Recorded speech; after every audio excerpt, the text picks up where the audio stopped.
وداعيا إلى الله بإذنه وسراجا منيرا.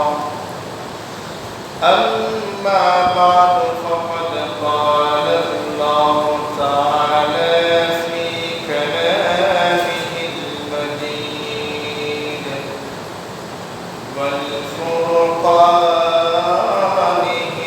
الحميد.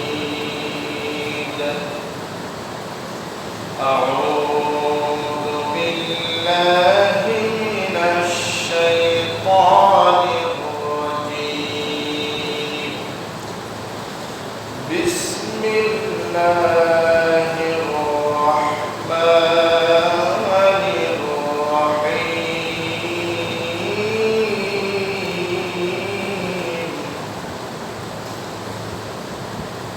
إن الله اشترى من المؤمنين أنفسهم وأموالهم بأن لهم الجنة يقاتلون في سبيل الله فيقتلون ويقتلون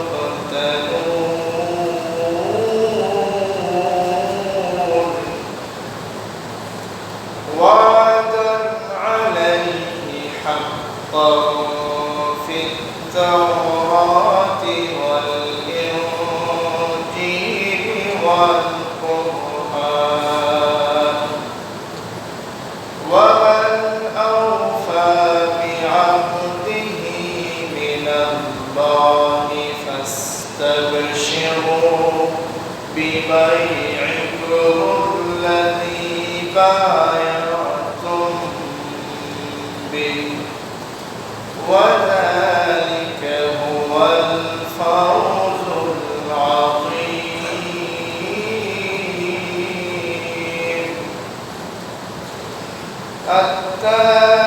التائبون العابدون الحامدون السائحون الراكعون الساجدون الآمرون بالمعروف والناهون عن المنكر والحافظين لحدود الله وبشر المؤمنين.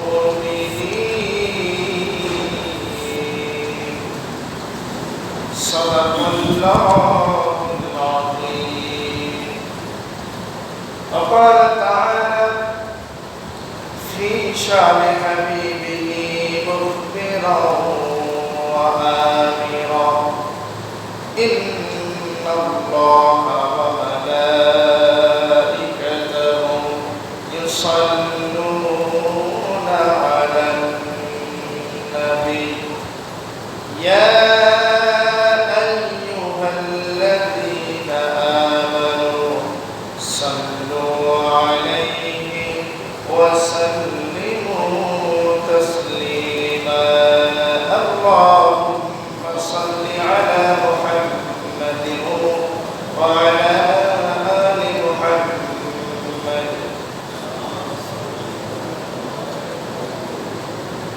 وعلى آل إبراهيم إنك حميد مجيد. اللهم بارك على محمد وعلى آل محمد كما باركت على إبراهيم وعلى آل إبراهيم إنك حميد مجيد. بلغ العلا بكماله كشف الدجى بجماله حسنت جميع خصاله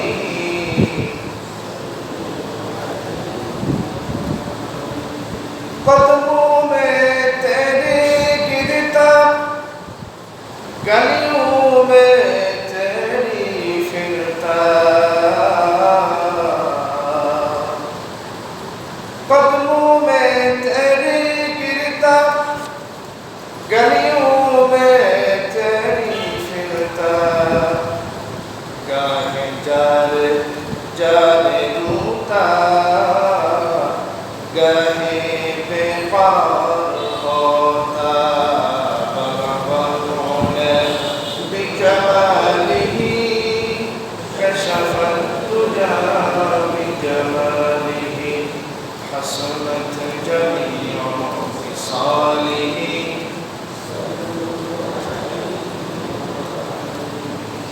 সম্মানিত মুসল্লিয়ান কিরাম, আসসালামু আলাইকুম ওয়া রাহমাতুল্লাহি ওয়া বারাকাতুহু। শুকরিয়া আদায় করছি সেই মহান রবের প্রতি, যে মহান রব, যে মহান মালিক, যে মহান অধিপতি, এই বিশাল আকাশের মালিক, এই বিস্তীর্ণ জগতের মালিক, কুল কায়নাতের মালিক, যিনি সকল সৃষ্টির সৃষ্টিকর্তা, সকল বিধানের বিধানদাতা, সকল আইনের আইনদাতা, সকল প্রাণীর রিজিকদাতা, যিনি সাগরকে নগর বানান, নগরকে সাগর বানান, রাতকে দিন করেন, দিনকে রাত করেন, যিনি প্রথম, যিনি শেষ, যিনি গোপন, যিনি প্রকাশ্য,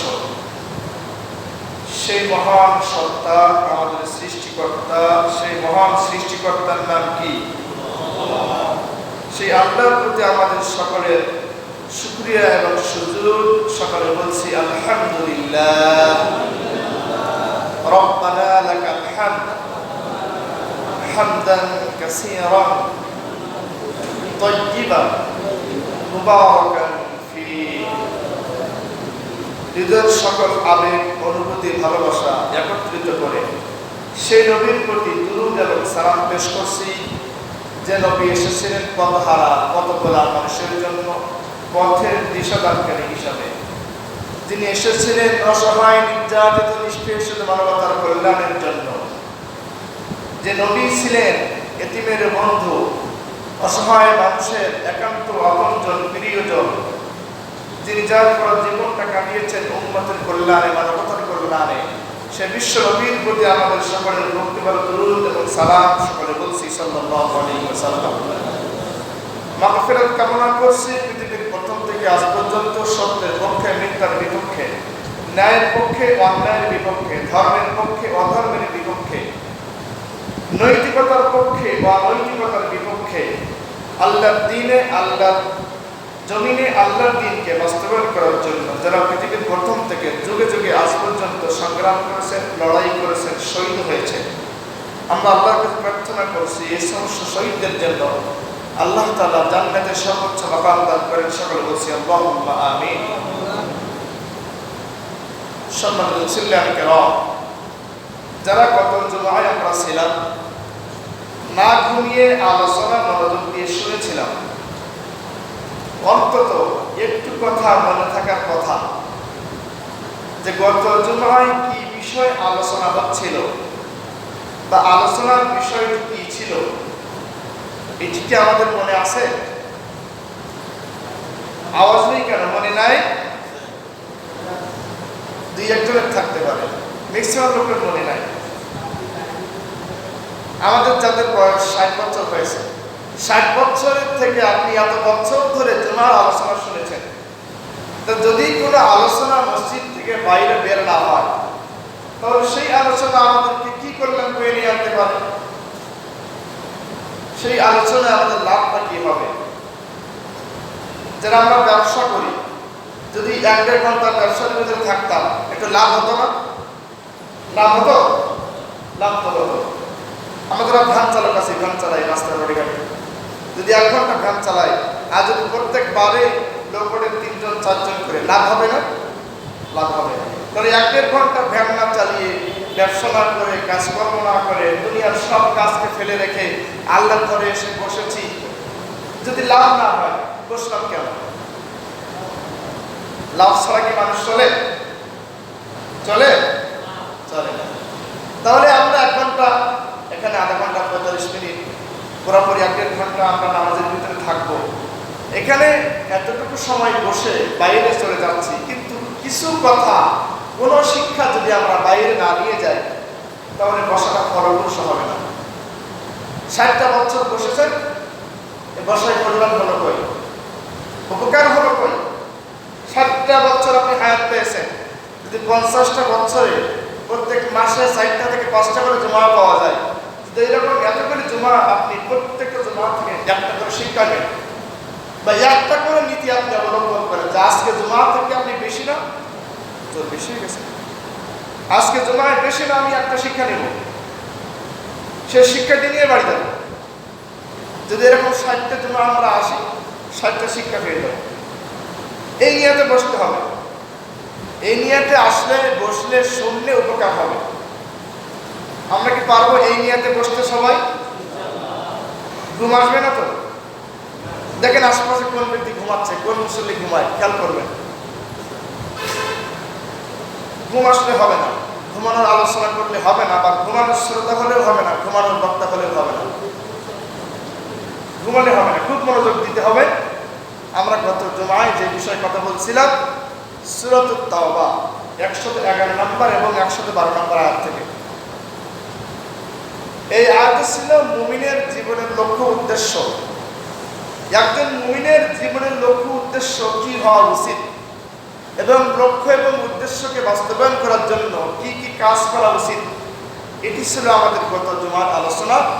সেই আলোচনা অসমাপ্ত ছিল, শেষ হয় নাই। ইনশাআল্লাহ আমরা এই জন্য আজ পর্যন্ত সেই আলোচনা নিয়ে আসছি।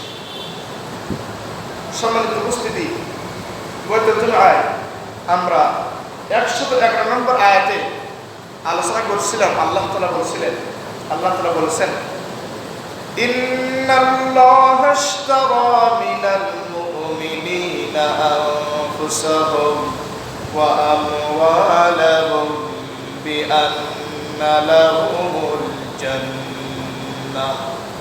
আল্লাহ তাআলা বলেন, ইন্নাল্লাহা আশতারা, ইন্নাল্লাহা নিশ্চয় আল্লাহ তাআলা, ইশতারা ক্রয় করে নিয়েছেন, মিনাল মুমিনিনা মুমিনদের কাছ থেকে। কাদের কাছ থেকে নিয়েছেন বলেন? আওয়াজ করতে হবে, কাদের কাছ থেকে নিয়েছেন? আমরা সবাই কি মুমিন ভাবে সেই ব্যক্তি আল্লাহর কাছে বিক্রয় করবে, সেই ব্যক্তি মুমিন হবে না যে আল্লাহর কাছে বিক্রয় করবে না সে। আমরা কি আল্লাহর কাছে বিক্রয় করব? কি বিক্রয় করব? আনফুসাহুম ওয়া আমওয়ালাহুম বিআন্না লাহুমুল জান্নাহ। আমরা আল্লাহর কাছে আমাদের জানকে এবং আমাদের মালকে, আমাদের জান, আমাদের মালকে আমরা আল্লাহর কাছে বিক্রয় করব। কার কাছে করব? আল্লাহর কাছে। খরিদ করে নিয়েছেন কে? বিক্রয় তো আমরা করব, বিনিময়টি কিসের হবে? আমরা আল্লাহর কাছে আমাদের জান দিব, আল্লাহর কাছে আমাদের মাল দিব। আল্লাহ আমাদের বিনিময় কি দিবেন? কি দিবেন? বিআন্না লাহুমুল জান্নাহ। ইমানদাররা যারা ঈমান এনেছো, মুমিন হয়েছো, আমি আল্লাহ তোমাদের জানকে কিনেছি, আমি আল্লাহ তোমাদের মালকে কিনেছি, আমি আল্লাহর বিনিময়ে তোমাদের জান্নাত দান করে দেব। যদি আমরা জান্নাত পেয়ে যাই, কোনো চাওয়া পাওয়া আছে? থাকতে পারে? জান্নাত পেয়ে গেলে কোনো চাওয়া পাওয়া নাই, সে আল্লাহ আমাদের জান্নাত দিবেন। কিন্তু আমরা যদি আল্লাহকে মালও দিতে পারি, জানও দিতে পারি, এখন আমরা কি আল্লাহকে জান এবং মাল দেওয়ার জন্য তৈরি আছি? আছি? যদি আমরা আল্লাহকে জান এবং মাল দেওয়ার জন্য তৈরি থাকি, আল্লাহ বলেছেন, আমি আল্লাহ তোমাদের জন্য জান্নাত দেওয়ার জন্য তৈরি থাকব। আমরা এই আয়াত সম্পর্কে কথা বলেছিলাম, শায়নুজুল বলেছিলাম যে বায়াতে আকাবায় 3টা শপথ হয়েছিল। বায়াতে আকাবায় 3বার বায়াত হয়েছিল। 1 নম্বরে ছিল মাত্র 6 জন, এরপরে ছিল 12 জন, এরপরে ছিল 72 জন। 2 জন মহিলা 70 জন পুরুষ, এই সবাই মিলে যে আল্লাহ নবীর হাতে হাত দিয়ে বায়াত করেছিল। আর একজন সাহাবী ছিল ইবনে রাওয়াহা রাদিয়াল্লাহু তাআলা আনহু, উনি বলেছেন রাসূল সাল্লাল্লাহু আলাইহি ওয়াসাল্লাম এই বায়াতের শর্তটা কি? রাসূল বলেছেন শর্ত হচ্ছে তোমরা আল্লাহকে ইবাদত করবে, আল্লাহ ছাড়া আর কারো ইবাদত তোমরা করবে না, 1 নম্বর শর্ত। 2 নম্বর শর্ত হলো আমি নবী যখন হিজরত করে মদিনায় যাব তখন তোমরা আমাকে সেভাবে দেখে রাখবে যেভাবে তোমরা তোমাদের সন্তান সন্ততি সম্পদকে দেখে রাখো। যদি এই 2টা কাজ করতে পারো, এই 2টা কাজ করতে পারলে আল্লাহ তোমাদের কি দিয়ে দিবেন? জান্নাত দিয়ে দিবেন। সুবহানাল্লাহ। আল্লাহ পরে বলছেন ইকাতিলুনা ফি সাবিলিল্লাহ, যারা আল্লাহর কাছে জান এবং মালকে বিক্রয় করবে এই ব্যক্তিরা তখন আল্লাহর পথে সংগ্রাম করবে। ফায়াকতুলুনা ওয়া ইউকতালুন, আল্লাহর পথে এই ব্যক্তিগুলি সংগ্রাম করতে গিয়ে মারবে এবং মরবে। যখন জিহাদ হয়, সংগ্রাম হয়, তখন এই ব্যক্তিগুলি মারে এবং মরে, 2টা কাজ হয়। আর আল্লাহ বলছেন এই যে আল্লাহর কাছে জান এবং মালকে বিক্রয় করার রীতি, আর বিক্রয় করলে জান্নাত পাবে, এই ওয়াদা আল্লাহ তাআলা করেছিলেন কোথায়? ওয়াদান আলাইহি হাক্কান ফিত তাওরাতি ওয়াল ইনজিলি ওয়াল কুরআন। আল্লাহ বলেছেন এই সত্য ওয়াদা তাওরাতে করা হয়েছিল, এই সত্য ওয়াদা ইনজিলে করা হয়েছিল, আর এই সত্য ওয়াদা কোরআনের ভিতরে করা হয়েছে। সুবহানাল্লাহ। আল্লাহ ওয়াদা কি মিথ্যা হয়? ওয়াদাল্লাহি হাক্কা, আল্লাহর ওয়াদা সবচাইতে সত্য। এরপর আল্লাহ বলেন ওয়া মান আওফা বিআহদিহি মিনাল্লাহ, কে আছে আওফা বিআহদিহি মিনাল্লাহ, আল্লাহ ছাড়া কে আছে এই ওয়াদাকে সবচাইতে বেশি পরিপূর্ণ করতে পারে? আল্লাহ ছাড়া কে আছে? কেউ আছে? ফাস্তাবশিরু, অতঃপর তোমরা আনন্দ করো, সুসংবাদ গ্রহণ করো। বিবাইকুমুল্লাযী বায়াতুম বি, তোমরা আল্লাহর সাথে যে বিষয়ে বায়াত করেছো, তোমরা আল্লাহর কাছে যে বিষয় বিক্রয় করেছো, ক্রয় বিক্রয় করেছো, তোমরা আল্লাহর সাথে যে ব্যবসা করেছো, বাণিজ্য করেছো, এই ব্যবসার জন্য, বাণিজ্যের জন্য, ক্রয় বিক্রয়ের জন্য তোমরা আনন্দ করো, উৎসব করতে পারো, তোমরা সুসংবাদ গ্রহণ করো। সুবহানাল্লাহ। ওয়াযালিকা হুয়াল ফাওজুল আযীম, এটি হলো সবচেয়ে বড় পুরস্কার, আযীম, মহান পুরস্কার। এর চাইতে আর কোনো পুরস্কার হতে পারে না। সম্মানিত উপস্থিতি, আয়াত নম্বর 111 থেকে আমরা বুঝলাম, এ থেকে আমাদের শিক্ষা হলো আমাদের জান এবং মালকে আমরা কাকে দিব? আল্লাহকে দিব। আল্লাহ কি আমাদের জান এবং মালকে নিয়ে নিয়েছেন না আমাদের কাছেই রেখে দিয়েছেন? জান আছে আমাদের কাছে, মাল আছে আমাদের কাছে, অথচ আমাদের জানটা এখন মারা যাব, জানটা কিন্তু শেষ হয়ে যায় না, আবার কিন্তু আমাদের করতে হবে। মাল দুনিয়ায় থেকে যাবে, দুনিয়ায় শেষ করে দিতে হবে। তাহলে সেই মালকে আল্লাহ এবং আল্লাহর রাসূলের দেখানোর পথে ব্যয় করতে হবে, তাহলে আপনি আল্লাহকে মাল দেওয়ার মতো সব পেয়ে যাবেন। আল্লাহ আপনার মাল আল্লাহ নিয়েছেন, আবার আপনাকে দিয়ে দিয়েছেন আমানত স্বরূপ। সুতরাং আমানতের আপনি একেবারে এমন ইউজ করবেন, এমন ব্যবহার করবেন যেন আমানতের কোনো প্রকার খেয়ানত না হয়ে যায়। এই কাজটি করতে পারলেই তাহলে আপনি আল্লাহর মালকে আপনি ব্যবহার করতে পেরেছেন। সম্মানিত উপস্থিতি, তাহলে আমরা এখান থেকে শিক্ষা নিতে পারি আমাদের মাল কার জন্য? আল্লাহর জন্য। আল্লাহর জন্য আমাদের মাল, এই মালে হক হচ্ছে আল্লাহ, এই মাল ব্যয় করতে হবে কার পথে? আল্লাহর পথে। এখন বলুন হুজুর, তাহলে আমার স্ত্রী পরিবার খাবে কি? সব আল্লাহর পথে দিব। কিন্তু আপনি যদি স্ত্রীর জন্যও আপনি কোনো বাজার করেন, নিয়াত থাকে, এটিও আপনার জন্য সদকা হয়ে যাবে। সুবহানাল্লাহ। আপনি আপনার পরিবারকে দিয়েছেন, পিতামাতাকে দিয়েছেন, সেটিও কি হবে আপনার জন্য? সদকা হয়ে যাবে। সম্মানিত উপস্থিতি, তাহলে আমরা এখান থেকে বুঝেছি মুমিনরা আল্লাহর কাছে জান এবং মালকে কি করবে? বিক্রয় করবে। কি করবে? বিক্রয় করবে। এখন কোন ব্যক্তিগুলি আল্লাহর কাছে বিক্রয় করেছে এটি আমাদের জানতে হবে, কারণ এখন সবাই ইমানদার, আসল কি নকল বোঝা বড় কঠিন। আল্লাহ এখানে ইমানদারদের কোন ইমানদারেরা আল্লাহর কাছে জান এবং মালকে বিক্রয় করে দিয়েছেন, এই ইমানদারদের 8টা কোয়ালিটি বলেছেন। কয়টা কোয়ালিটি? 8টা। যাদের ভিতরে 8টা গুণাবলী থাকবে, এই সমস্ত ইমানদারেরাই আল্লাহর কাছে জান এবং মালকে বিক্রয় করেছে। সম্মানিত উপস্থিতি, আমরা সেদিকে যাচ্ছি। আমরা আলোচনা করেছিলাম গত জুমা এখান থেকে। 1 নম্বর ছিল আত-তাইবুন। 1 নম্বর ছিল তাইবুন, যারা তওবাকারী হয়। তাইবুন, তাওবা শব্দটি মূল তাওবা থেকে, যার অর্থ ফিরে আসা। তাওবা ইয়াতুবু, ফিরে আসা, বাবে নাসরা থেকে ফিরে আসা। আমরা বলি তওবা তওবা আস্তাগফিরুল্লাহ, আমরা বুঝি তওবা মানে এটাই তওবা। এটা তওবার শব্দ, আল্লাহর কাছে মাফ চাওয়ার শব্দ। কিন্তু তওবার মূল অর্থ হচ্ছে ফিরে আসা। আল্লাহ তাআলা বলেন এরা বারবার তওবা করে। আর তাইবুন, আলিফ লাম যোগ করে দিয়ে, এসে ফাইলের সিগার প্রথম আলিফ লাম যোগ করে দিয়ে আল্লাহ বুঝিয়ে দিলেন যত তওবা আছে সব কিছু এর ভিতরে। সুতরাং একজন মুমিন একবার না বারবার করে তওবা করবে। কার কাছে করবে? আল্লাহর কাছে। তাইবুন। এখন আমরা বললাম যে আমরা যে তওবা করব তা কোন সময় করব? যখন আজরাইল সামনে চলে আসবে তখন করব নাকি?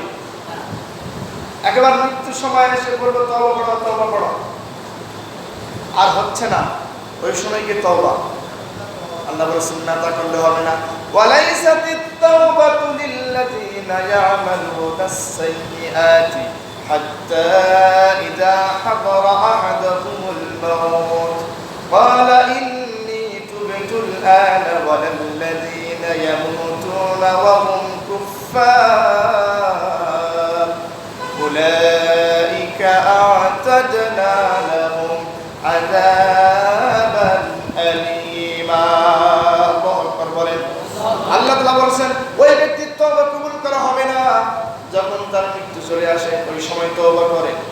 পূর্বে খারাপ কাজ করেছে, মৃত্যুর সময় তওবা করে, বলে ইন্নী তুবতুল আন, আমি এখন তওবা করছি।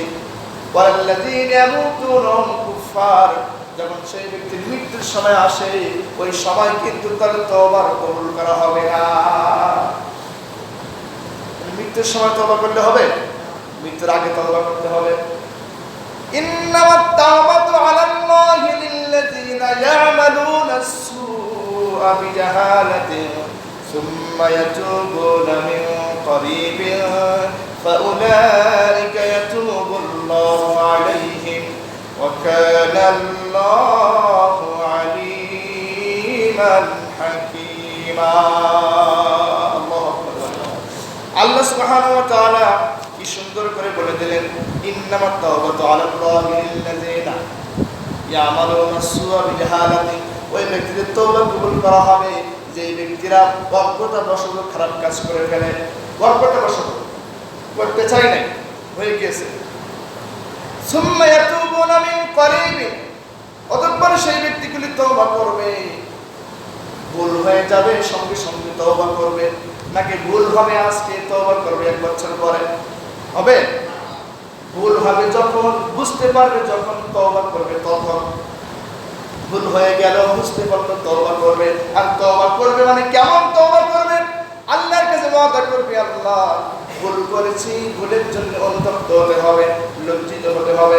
2 নম্বর, ভুল করেছি অনুতপ্ত হতে হবে, ভুলের স্বীকার করতে হবে। 1 নম্বর স্বীকার করতে হবে, 2 নম্বর অনুতপ্ত হতে হবে, আর 3 নম্বর আগামীতে করব না ওয়াদা করতে হবে। কয়টা কাজ?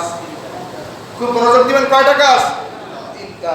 1 নম্বর হলো ভুল হয়েছে, আল্লাহর কাছে স্বীকার করতে হবে। অনেকে ভুল করে কিন্তু বলতে চায় না, আছে না নাই? আছে। ভুল করে কিন্তু স্বীকার করে না, বলে আমি ঠিক আছে, ভুল নাই। কিন্তু আল্লাহকে বলতে হবে, মাবুদ আমি ভুল করেছি, সত্যিকার অর্থে আমি ভুল করেছি।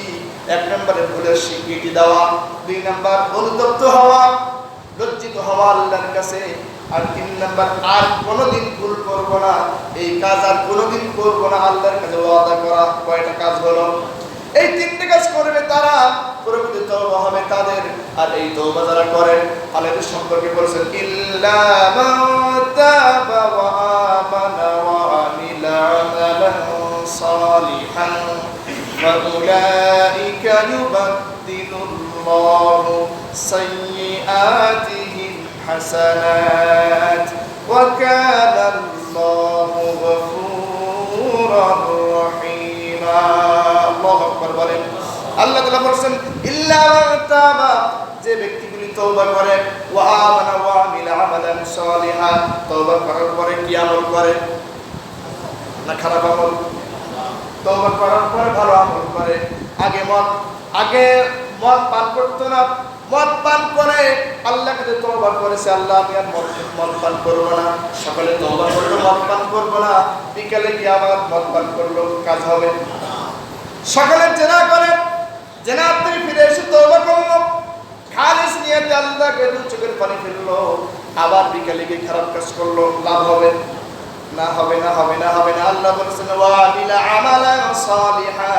তওবা করার পরে ভালো আমল করতে হবে ফাউলাইকা ইউবাদদিলুল্লাহু সাইয়্যাতিহিম হাসানাত এই কাজগুলি করবে তারা আল্লাহ বলেছেন এদের পূর্বে সমস্ত বদ আমলগুলিকে আল্লাহ তাআলা নেক আমল দিয়ে পরিপূর্ণ করে দিবে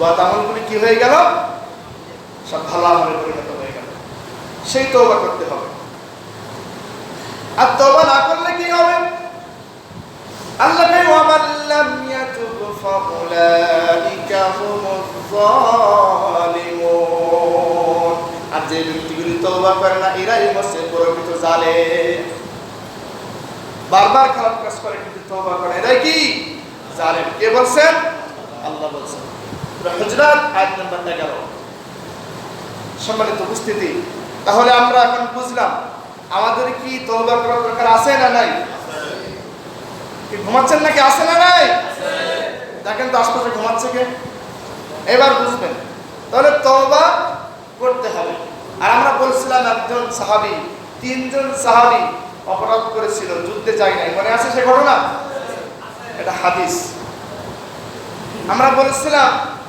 হুজুর যখন গিয়েছিল যুদ্ধে হুজুর গিয়েছিল তাবুক যুদ্ধে 30,000 সৈন্য হুজুরের সাহাবী ছিল 30,000 আর ওদের ছিল লাখের ঊর্ধ্বে রোমান সম্রাটের সৈন্য যুদ্ধে যাওয়ার জন্য হুজুর যখন ঘোষণা করলেন যুদ্ধে যাবে তখন যারা মুনাফিক ছিল এদের তো অবস্থা খারাপ হয়ে গেল যে কোথায় মক্কা আর কোথায় সিরিয়া যুদ্ধ হবে সিরিয়াতে এত দূর যেতে হবে 10 জনের একটা করে ঘোড়া একটা করে উট 10 জন তাহলে কি করতে হবে একটা ঘোড়া সর্বোচ্চ উঠতে পারে কয়জন 2 জন নয়তো 3 জন এর বেশি তো পারে না তাহলে এরকম উঠতে হবে হাঁটতে হবে পালাক্রমে উঠবে হাঁটবে এইভাবে চলতে হবে এইভাবে কষ্ট করে যুদ্ধে যেতে হবে মুনাফিকরা তখন বিভিন্ন হুজুরের সাথে ওজুহাত পেশ করা শুরু করলো হুজুর ওজুহাত থেকে ওদেরকে বলে আচ্ছা তোমরা থাকো অনেক ঘটনা অনেক হাদিস আছে লম্বা লম্বা কিন্তু যেটা আমাদের সময় স্বল্পতা আমূল কথাগুলো বলে যাচ্ছি তখন হুজুর যুদ্ধে গিয়েছিলেন সিরিয়া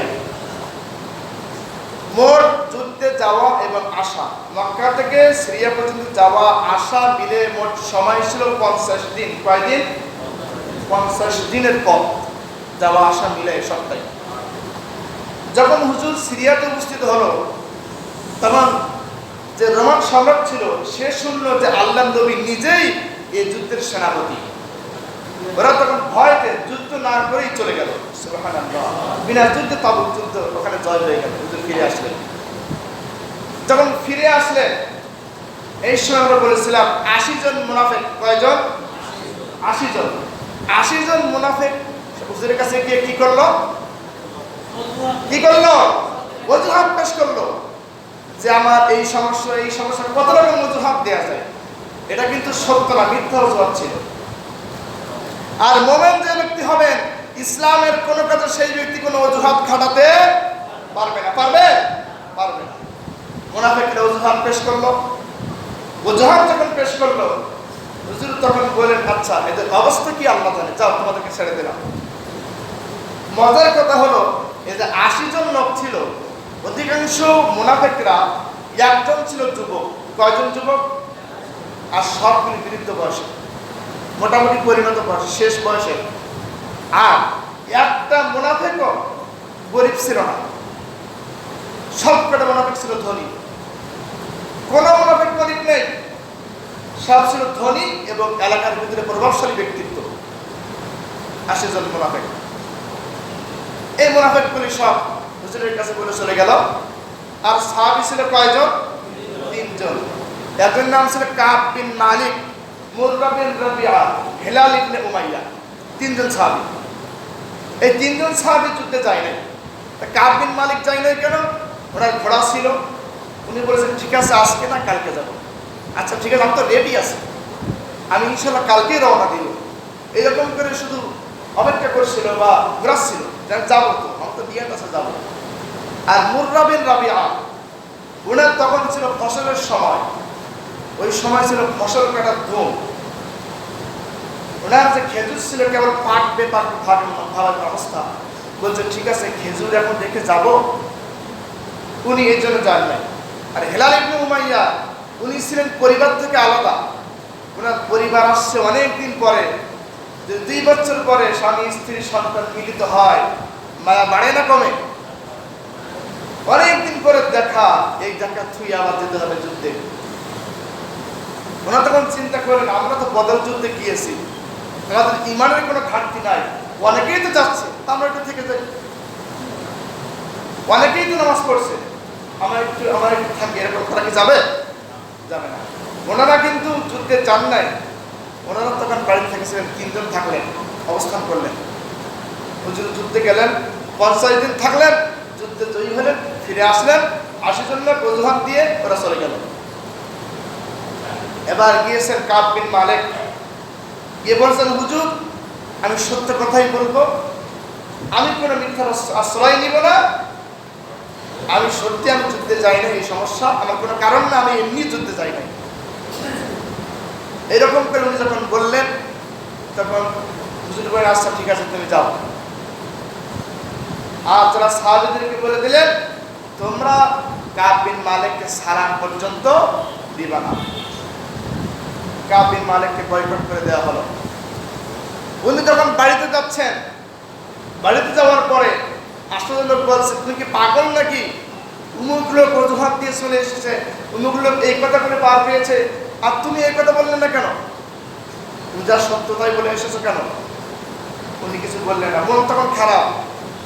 হঠাৎ করে কানে আসলো উনি একা না, আর 2 জন সাহাবী ওই কলে পড়েছে, আর 2 জন সাহাবী এই কাজ করেছে। তখন মনে শক্তি আচ্ছা ঠিক আছে আমি তো একা না, লোক কাছে সাথে দিচ্ছি, আমি তো একা অন্যায় করে আর 2 জন আছে। তখন মনে হালকা একটু শান্তি অনুভব হলো, 3 জন আছি আমরা। এইরকম করে উনি তখন বাড়িতে আছেন। উনি সাহাবীদেরকে সালাম দেন, কোন সাহাবীরা সালামের জবাব দেয় না। উনি যখন মসজিদের ভিতরে এসেছেন, হুজুরকে সালাম দিলেন, হুজুর দিকে তাকান, সালামের কোনো জবাব নাই। হুজুরের মুখের দিকে তাকান, উনি মনে করেন হুজুর মনে আস্তে আস্তে সালাম দিবে, আস্তে আস্তে উত্তর দিবে, হুজুর ঠোঁট নড়ে কিনা এরকম করে উনি হুজুরের দিকে তাকিয়ে আছেন। হুজুর কোনো সালামের জবাব দেয় না। নামাজ যখন হয়ে যায়, হুজুর সবার সাথে কথা বলে সবার দিকে তাকায়, কিন্তু কাব বিন মালিকের দিকে হুজুর একবারের জন্য নজর করছেন না। মনে ব্যথা লাগে না? যার জন্য বায়াতে আকাবায় হাতে হাত দিয়ে যার জন্য বায়াত করেছি, যার জন্য বদর যুদ্ধে অংশগ্রহণ করেছি, সেই লোকটি আমার সাথে কোনো কথা বলছেন না। যার জন্য পরিবার পরিজন ছেড়েছে সাহাবীরা, সেই লোকটি হুজুর কাব বিন মালিকের সাথে কথা বলছেন না। এমন হয়েছে কাব বিন মালিক বলছেন আমি যখন নামাজ দাঁড়িয়েছি হুজুর আমার দিকে তাকিয়ে আছেন, আমি নামাজ আদায় করছি, যেই আমার নামাজ শেষ হয়ে গিয়েছে হুজুর আমার দিকে আর নজর করেন না। হুজুর তখন নজর ফিরিয়ে নিয়েছেন। আমি তখন বড় চিন্তায় পড়ে গেলাম, যত সাহাবী দেখি কোনো আমার বন্ধুরা আমার সালামের জবাব দেন না। একদিন আমি হঠাৎ করে বাড়ির পাশের উপর দিয়ে আমার ভাই ছিল কাতাদা রাদিয়াল্লাহু তাআলা চাচাতো ভাই, আমি তাকে সালাম দিলাম জোর করে, আমি কাতাদাকে সালাম দিলাম জোর করে, কিন্তু আমার ভাই কাতাদা পর্যন্ত আমার সালামের কোনো জবাব দিল না। আমি তখন বললাম কাতাদা আমার কি ইমানের কোনো ঘাটতি আছে নাকি? আমি বদরের যুদ্ধে গিয়েছিলাম, হুজুরের জন্য, ইসলামের জন্য আমি কত কষ্ট করেছি, আমি যুদ্ধে শরীক হয়েছি, কিন্তু আমার সালামের জবাব তোমরা দাও না কেন? তখন কাকাটা বলেন, আমি জানি না, হুজুর যা করবে সেটি হবে, আমি কিছু বলতে পারবো না, আমার কিচ্ছু করার নাই, আমার কিচ্ছু করার নাই, হুজুর যা করবে সেটি হবে। কাব বিন মালিক একদিন বাজারে হাঁটতে গেলেন, বাজারে চললেন, গিয়ে দেখেন দূর থেকে একজন লোক চিঠি নিয়ে এসেছে, এসে বলছে, কাব বিন মালিক চিঠিটি নাও। উনি চিঠি পড়ে দেখেন কাফেরদের চিঠি, ওরা বলছে, কাব বিন মালিক তুমি যা দলে গিয়েছো, বিশ্বাসঘাতকতার জন্য সেই লোকটি তোমাকে ত্যাগ করেছে, তুমি যদি আমাদের দলে আসো, আমরা তোমাকে বড় পদ দিয়ে তোমাকে সম্মানিত করে আমরা তোমাকে রাখবো। আরেকটি পরীক্ষা শুরু হয়ে গেল তার জন্য। একদিকে হুজুর কথা বলছে না, সাহাবীরা কথা বলছে না, অন্যদিকে আর একদিক থেকে প্রলোভন আসছে। এরকম যদি আমাদের হয়, আমরা অহরহ সেই প্রলোভন গ্রহণ করি। যদি এক বন্ধু আমার সাথে না এসে যে বন্ধু শত্রু তার সাথে হাত মিলাই, আছে না এরকম মানুষ বর্তমান সমাজে আছে? কিন্তু কাব বিন মালিক তা করলেন না। উনি তখন পরীক্ষা মনে করে সেই সিটি ছুঁড়ে ফেলে দিলেন, মনে ওই সিটি পুড়িয়ে দিয়েছিল, অন্য ঘটনা এসেছে। এইরকম করে হয়ে গেল 40 দিন। কয়দিন? 40 দিন। একটু চিন্তা করো, 40 দিন কেউ কারোর সাথে কথা নেই, এক ধরে একেবার বলব।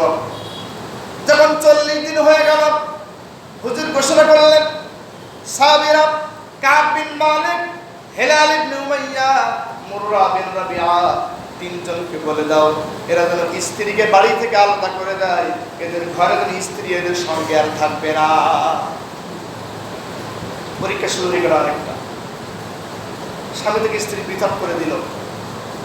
কাব বিন মালিক স্ত্রীকে বললেন, তুমি যাও, তোমার আব্বার কাছে চলে যাও। কিন্তু হিলাল বিন উমাইয়া ছিল অত্যন্ত বিরুদ্ধ। চিন্তা করুন, যুদ্ধের ময়দানে চান একজন বিরুদ্ধ মানুষ, যে ব্যক্তির কোনো অন্য কোনো চাহিদা নেই, এরপরে বলছে তুমি ওই স্ত্রীকে আলাদা করে দাও। তখন স্ত্রী গিয়ে বলছেন, হুজুর আমার স্বামী অত্যন্ত বিরুদ্ধ, আমি শুধু আমার স্বামীকে খেদমত করব। হুজুর তখন বলেন, ঠিক আছে তাহলে, আচ্ছা ঠিক আছে, তুমি তোমার স্বামীর সঙ্গে থাকো, অনুমতি দেওয়া হবে। সম্মানিত উপস্থিতি, এখান থেকে আমরা এতটুকু শিক্ষা পাই, বিরুদ্ধ হলে ইসলামের কোন কাজের কমতি করা যাবে? যাবে না। বিরুদ্ধ হলেও সেই ব্যক্তি কাজ করতে হবে। যদি তাই না হতো তো হিলাল ইবনে উমাইয়াকে বলা হতো না, তুমি পরে স্ত্রী আলাদা হয়ে যাও, বা হুজুর তো বলতে পারতেন, ঠিক আছে তুমি বিরুদ্ধ মানুষ, তুমি থাকো, তা কিন্তু বলা হয় না। এজন্য আল্লাহ বলেছেন, ইনফিরু খিফাফাও ওয়া সিফালাও ওয়া জাহিদু বিআমওয়ালিকুম ওয়া আনফুসিকুম ফি সাবিলিল্লাহ। আল্লাহ বলেছেন, ইনফিরু তোমরা বের হও, খিফাফাও ওয়া সিফালাও, তোমাদের সম্পদ থাক আর না থাক, বা তোমরা ইয়ং হওয়ার বিরুদ্ধ হও, হালকা হোক আর ভারী হোক, তোমরা আল্লাহর পথে বের হও। সম্মানিত উপস্থিতি, এরকম 40 দিন হয়ে গেল, স্ত্রী থেকে আলাদা করে দেওয়া হলো তিনজনকে। ওই সময় তারা বলছেন, মুররা বিন রাবিআর কাছে খবর নেওয়া হলো, মুররা বিন রাবিআ হিলাল বিন উমাইয়া সারা রাত শুধু সারা রাত ধরে কান্নাকাটি করেন। ভুল করেছে কয়টা? কি ভুল ছিল? যুদ্ধে যায় না। একটা ভুলের কারণে হুজুরের সাথে কথা বন্ধ কয়দিন? আর ওদের কয়দিন? আমরা ভুল করি কয়টা? আমরা হাজার হাজার ভুল করে অনুতপ্ত হয়েছি কয়দিন? 2 চোখের পানি ফেলেছি কয়দিন? আমরা কোথায়, তারা কোথায়? আবার আশা করি আমরা জান্নাতে যাব, আমার 7 আসমান জমিন সমান জান্নাত দিব। কার দিস সামাই আল্লাহ, যে আসমান জমিনের চেয়ে বিশাল যে আসমানের আয়তন, যে জান্নাতের আয়তন, সেই জান্নাতে আমরা যাব। আমল করেছি সাহাবীদের মতো না শয়তানের মতো হয়ে যাচ্ছে, আমাদের আমল উল্টা হয়ে যাচ্ছে। সম্মানিত উপস্থিতি, এবার 40 দিন হয়ে গেল, স্ত্রী থেকে আলাদা। এরকম অনেক দিন থাকার পরে এরপরে হয়ে গেল 50 দিন। কয়দিন? যখন 50 দিন হয়ে গেল, এরপরে আল্লাহ সুবহানাহু ওয়া তাআলা আয়াত নাযিল করে দিলেন, ওয়া আলাস সালাসাতিল্লাযীনা খুলিফু حتى إذا ضاقت عليهم الأرض بما رحبت وضاقت عليهم أنفسهم وظنوا أن لا ملجأ من الله إلا إليه ثم تاب عليهم ليتوبوا إن الله هو التواب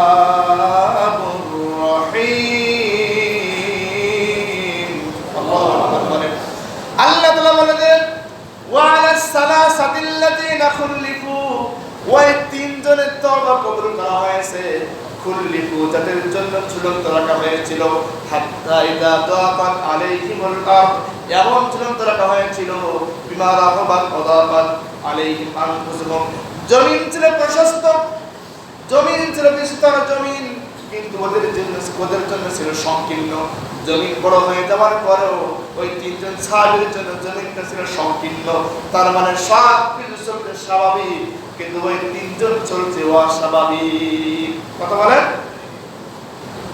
এই তিনজনের তওবা কবুল করা হলো যখন তওবা কবুল হওয়ার ঘোষণা আসছে কাব বিন মালিক বলছেন বাড়ির ভিতরে ছিলাম ছাদের উপরে ছিলাম হঠাৎ করে হুজুর সাহাবীদেরকে বললেন তোমরা চলে যাও দুই তিনজন সাহাবী চলে আসলেন একজন সাহাবী দৌড় দিয়ে আসছেন ঘোষণা দেওয়ার জন্য আর একজন সাহাবীকে ছুটতে পারলেন না তিনি পাহাড়ের উপরে গেলেন পাহাড়ের চূড়ায় গিয়ে বলেছেন কাব বিন মালিক তোমার জন্য সুসংবাদ আল্লাহ তোমাদের তওবা ঘোষণা করে আল্লাহ তোমাদের তওবা কবুল করে এক্ষুনি তোমাদের জন্য আয়াত নাযিল করে দিয়েছে কাব বিন মালিক তখন সাজদায় পড়ে গেলেন